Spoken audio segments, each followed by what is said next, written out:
जगतसिंहपुर निर्वाचन मंडल समस्त गुरुजन माँ मौसी युवक छात्र चाषी भाई श्रमिक संगठन समस्त जनसाधारण को धन्यवाद जनाऊँगी।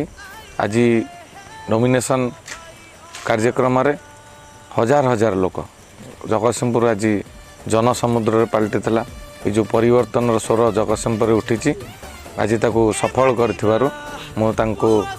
पाखरे चिर ऋणी कृतज्ञता ज्ञापन करुँच धन्यवाद दूची। आज प्रमाणित होती जगतसिंहपुर निश्चित भाव में परिवर्तन होगा जाऊँगी। भारतीय जनता पार्टी की जो भली भाव में अकुंठ समर्थन देती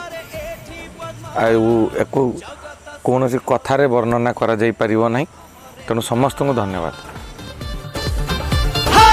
जगत सिंहपुर रे एथर अमरेंद्र।